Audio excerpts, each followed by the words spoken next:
Hello guys, this is Pugal. Welcome back to this channel, Explore the Cruise. நம்ம channel இன்ட்ரோவில் பார்த்து சொல்லியிருந்தோம், ஃப்யூச்சரில் நம்ம ஸ்டெப் பை ஸ்டெப்பாக ப்ராசஸ் எல்லாமே வீடியோ பண்ணுவோம் அப்படின்னு சொல்லியிருந்தோம். ஸோ அந்த ப்ராசஸ் படி பார்த்தீங்கன்னா இந்த சீரீஸில் இதுதான் first video, how to make up perfect resume. அதை பற்றி தான் பார்க்க போகிறோம். ஏன்னா ஒரு ஜாப் அப்ளை பண்ணுறதுக்கு முன்னாடி உங்கள் ரெஸ்யூம் ஒரு நல்ல ரெஸ்யூம் க்ரியேட் பண்ணிக்கணும். அப்படி இல்லைனா இருக்கிற ரெஸ்யூமை நீங்கள் இன்னும் நல்லா ஸ்ட்ராங் ஆகிக்கணும்.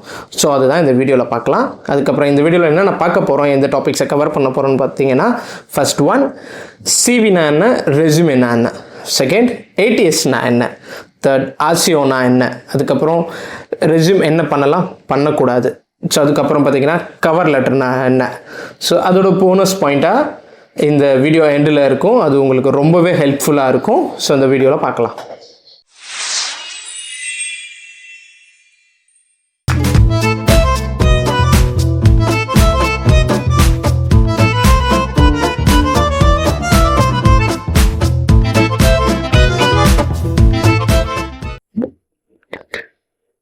சிவிக்கும் ரெஸ்யூமேக்கும் உள்ள டிஃப்ரென்ஸ். சிவின்றது கரிக்குலம் வித்னு சொல்லுவாங்க, ஓகேவா. இதில் என்னென்ன இருக்குன்னு பார்த்தீங்கன்னா, உங்களோட பர்சனல் இன்ஃபர்மேஷன் இருக்கும், ஒர்க் எக்ஸ்பீரியன்ஸ் இருக்கும், உங்களோட எஜுகேஷன்ஸ் பற்றி இருக்கும். அதுக்கப்புறம் பார்த்தீங்கன்னா உங்களோட ஹாபி, இன்ட்ரெஸ்ட், இந்த டிக்ளரேஷன்ஸ், அவார்ட்ஸ், இந்த அச்சீவ்மெண்ட்ஸ், இதை பற்றியெல்லாம் சிவியில் இருக்கும். அது 2 or 3 pages கூட வரும், ஓகேங்களா. அப்படியே ரெஸ்யூமேல பார்த்தீங்கன்னா இவ்வளோ பெருசாலாம் இருக்குது. மோஸ்ட்லி 1 or 2 pages தான், மோஸ்ட்டாக 1 page தான் இருக்கும். பர்சனல் இன்ஃபர்மேஷன் இருக்கும், உங்கள் நேம், உங்கள் காண்டாக்ட்ஸ் பற்றி டீட்டெயில்ஸ், அதுக்கப்புறம் உங்களோட சின்ன சம்மரி ஒன்று இருக்கும், அதுக்கப்புறம் உங்களோட எஜுகேஷன்ஸ், அதுக்கப்புறம் ஒர்க் எக்ஸ்பீரியன்ஸ், உங்களோட ஸ்கில்ஸ், இவ்வளோ தான் ரெஸ்யூமேல இருக்கும். இது ரெண்டுத்துக்குள்ளே இருக்கிற டிஃப்ரென்ஸ் தான், ஓகேங்களா. ரெண்டாவது ஏடிஎஸ்ன்றது ஒரு அப்ளிகன்ட் ட்ராக்கிங் சிஸ்டம். இது பார்த்திங்கன்னா இப்போ மல்டிநேஷ்னல் கம்பெனிஸ்லாம் இந்த சாஃப்ட்வேர் வச்சு தான் உங்கள் நம்ம ரெஸ்யூமேஸை ஃபில்ட்ரு பண்ணுறாங்க. இதில் மெயினாக பார்க்க போகிறதுனா அந்த கீவேர்ட்ஸ். இந்த சாஃப்ட்வேர் அந்த ஜாப் ரோலுக்கு ஏற்ற கீவேர்ட்ஸ் நம்ம ரெஸ்யூமேல இருந்தால் இது ஈஸியாக அக்செப்ட் பண்ணிக்கும், இல்லைனா அது ரிஜெக்ட் பண்ணிடும். ரெண்டாவது ஆர்சிஓ ஆர்டர்ன்றது பெருசாக ஒன்றும் இல்லை, ரிவர்ஸ் குரோனாலஜிக்கல் ஆர்டர்னு சொல்லுவாங்க. மோஸ்ட்டாக இது காலங்காலமாக நம்ம பண்ணுறது தான், ஒரு பெரிய டிஃப்ரென்ஸ் இல்லை. எப்படின்னா நம்ம ரீசெண்ட்லி கம்ப்ளீட்டட் எதுவோ, அது எஜுகேஷனலாக இருக்கலாம், இல்லை ஒர்க் எக்ஸ்பீரியன்ஸாக கூட இருக்கலாம். இப்போ எக்ஸாம்பிள், இப்போ தான் நான் ஒரு கம்பெனியில் ஒர்க் பண்ணியிருந்தேன், ரீசெண்ட் ஒர்க் பண்ணியிருக்கேன். அந்த ரீசெண்ட்டை வந்து மேலே போடுவோம், அதுக்கு முன்னாடி பண்ணதை நம்ம அது கீழே போடுவோம்.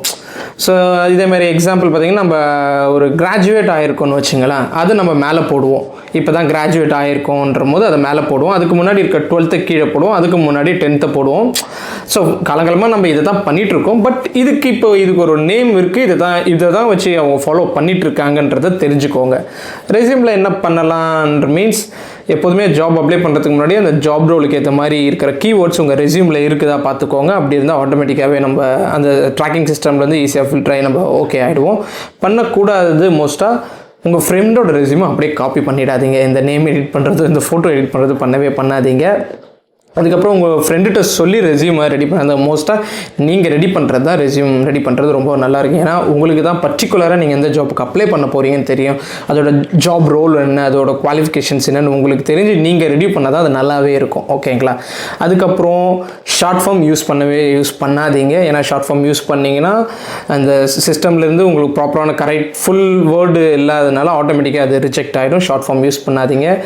கலர்ஃபுல்லாக இருக்குதுன்ட்டு கலர்ஃபுல்லாக ரெஸ்யூமை ரெடி பண்ணாதீங்க, ஓகேங்களா. அதுக்கப்புறம் மெயினான விஷயம், உங்களுக்கு தெரியாத ஸ்கில்லை பற்றியோ நாலேஜை பற்றியோ உங்கள் ரெஸ்யூமில் போடாதீங்க. அது உங்களுக்கு தான் பிரச்சனை. ஏன்னா இன்டர்வியூ அப்போ அந்த கொஸ்டின்ஸை கேட்கும் போதோ, அதை பற்றி அதை டீட்டெயில்ஸ் கேட்கும் போதோ தெரியாமல் நீங்கள் நினைக்கும் போது உங்களுக்கு ரொம்பவே பிரச்சனையாக இருக்கும். ஸோ இதை பண்ணாதீங்க. Okay, cover letter and resume, இது ரெண்டும் ரொம்ப பெரிய டிஃப்ரென்ஸ் இல்லை. ரெஸ்யூமே நம்ம ரெடி பண்ணிடுறோம், ஓகேங்களா. ரெஸ்யூமேல நம்ம என்ன சொல்லியிருந்தோம்னா, நம்மளோட ஒர்க் எக்ஸ்பீரியன்ஸோ, நம்ம எஜுகேஷனோ, நம்ம ஸ்கில்லோ, இதெல்லாம் கொஞ்சம் எலாபரேட்டடாக இருக்கும். பட் கவர் லெட்டர் வந்து நம்ம ஒரு பேராகிராஃப் மாதிரி தான், அது கூட அட்டாச் பண்ணுற ஒரு லெட்டர் தான் அது. ஆக்சுவலாக அது நம்மளை பற்றி ஒரு ஷார்ட்டாக இருக்கும். மெயின் ரீசன் என்னன்னா, அது எதுக்காகனா, நம்ம எந்த அளவுக்கு அந்த ஜாபுக்கு ஃபிட்டாக இருக்கும், அவங்க எதுக்கு நம்மளை ஹையர் பண்ணணும் அப்படின்ற விஷயத்தெல்லாம் நம்ம அந்த கவர் லெட்டரில் போட்டுருப்போம். இங்கே அந்தளவுக்கு பெரிய டீட்டெயில்ஸ் இருக்காது, ஆனால் நம்ம ஏன் ஃபிட் இந்த ஜாபுக்கு, நம்மளுக்கு என்ன ஸ்கில்ஸ்லாம் இருக்குன்றது அதை நம்ம பேராகிராஃபாக நம்ம இதில் மென்ஷன் பண்ணியிருப்போம். ஸோ இதுதான் கவர் லெட்டர்.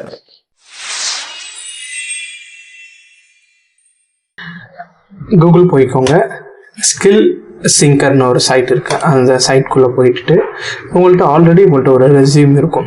நீங்கள் க்ரியேட் பண்ணது ஒரு நார்மல் ரெஸ்யூம் இருக்கும். அந்த ரெஸ்யூமை கூட நீங்கள் இந்த வெப்சைட்டில் போட்டு உங்கள் ஸ்கோர் அந்த ஜாப் டிஸ்கிரிப்ஷனுக்கு எந்த அளவுக்கு சூட் ஆகுது அப்படின்னு தெரிஞ்சுக்கலாம்.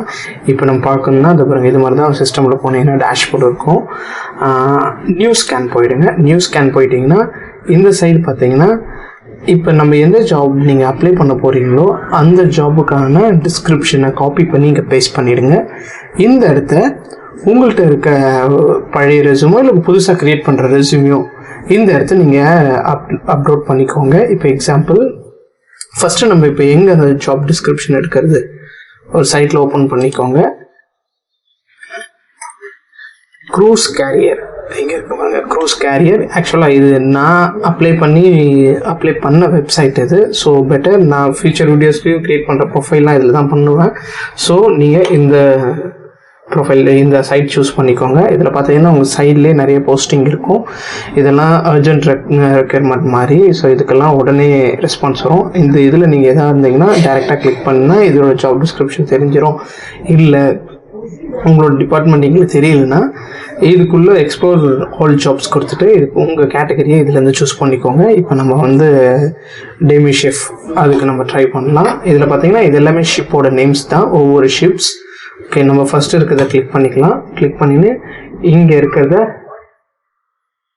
காப்பி பண்ணிக்கலாம். ஓகேங்களா, இதை காப்பி பண்ணிக்கலாம்.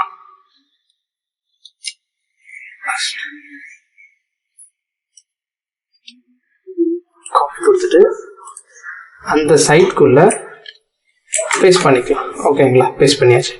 இப்போ ஆக்சுவலாக இப்போ நான் பழைய என்னோட ஒரு ரெஸ்யூம் இருக்குது. அந்த ரெஸ்யூமை நான் கிளிக் பண்ணிக்கிறேன். ஓகேங்களா, இப்போ இதை ஸ்கேன் கொடுங்க. ஸ்கேன் கொடுத்தோம்னா உங்களுக்கு இங்கே தெரியும் 68% என்னோட ஓல்டு ரெஸ்யூமுக்கும் அந்த ஜாப் டிஸ்கிரிப்ஷனுக்குமே சூட் ஆகுது. இப்போ இதில் நீங்கள் இந்த ரைட் சைடில் இந்த சைடில் பார்த்தீங்கன்னா எந்தெந்த ஸ்கில்ஸ்லாம் விட்டு போயிருக்கு, நாட் ஃபவுண்டுன்னு நீங்கள் தெரியும். சாஃப்ட் ஸ்கில் என்னெல்லாம் மேட்ச் ஆகலை, இது மாதிரி எல்லாமே டீட்டெயிலாக இதிலே தெரிஞ்சிடும். ஸோ இதை வச்சு நீங்கள் என்ன பண்ணலான்னா உங்களோட ரெஸ்யூமை திருப்பி என்னென்னலாம் வேர்ட்ஸ்லாம் விட்டுருக்கு, சாஃப்ட் ஸ்கில்லில் என்ன ஆட் பண்ணலாம், இது மாதிரி திருப்பி ரெஸ்யூமை ரீஎடிட் பண்ணிவிட்டு திருப்பி ஒரு தடவை செக் பண்ணி பார்க்கலாம். இப்படி செக் பண்ணி ஆல்மோஸ்ட் 75% வந்தாலே அது ஓகே ஆகிடும். சில டைமில் 60-80 கூட ஓகே. எனக்கு ஃபஸ்ட்டு எனக்கு 65 அதிலே ஓகே ஆகிடுச்சு. So it's depends upon the job டிஸ்கிரிப்ஷனுக்கு ஏற்ற மாதிரி தான் இவ்வளோ ஆகும் அப்படின்னு சொல்ல முடியாது. ஆனால் மோஸ்ட் ஆஃப் த மேட்ச் பார்த்தீங்கன்னா அபோவ் 75லேருந்து 80 போனால் மோஸ்ட்டாகவே நல்லாவே இருக்கும். ஸோ அந்தளவுக்கு நீங்கள் கொஞ்சம் ரெஸ்யூமை இது பண்ணிக்க பாருங்கள். ஆக்சுவலாக இது ஃப்ரீ சைட் கிடையாது, இது பெய்டு. பர் இமெயிலுக்கு ஒரு 2 ஸ்கேன்ஸ் தான் இருக்கும். ஸோ கேர்ஃபுல்லாக இந்த 2 ஸ்கேன்ஸை யூஸ் பண்ணிக்கோங்க. பட் உங்கள்கிட்ட 2-3 இமெயில்ஸ் இருந்தால் பெட்டர். ஸோ நீங்கள் யூஸ் பண்ணி செக் பண்ணிக்கலாம். ஸோ பட் ஒன்ஸ் உங்கள் ஸ்கோர் தெரிஞ்ச பிறகு நீங்கள் ப்ராப்பராக அடுத்த ரெஸ்யூமை கவனமாக கொஞ்சம் க்ரியேட் பண்ணிவிட்டு அதுக்கப்புறம் செக் பண்ணி பாருங்கள். அவ்வளோதான். இந்த ஸ்டெப்ஸை ஃபாலோ பண்ணி அழகாக ஒரு ரெஸ்யூமை க்ரியேட் பண்ணிக்கோங்க. நான் நெக்ஸ்ட் வீடியோவில் அடுத்த ஸ்டெப் போர்ட்டலில் க்ரியேட் பண்ணி எப்படி அப்ளை பண்ணலான்னு சொல்கிறேன். அதுக்கு அடுத்தது உங்களை பார்க்கலாம். So thank you guys. உங்கள் ஃப்ரீ ஷேர் வீடியோவில் உங்களை பார்க்கலாம். Bye bye.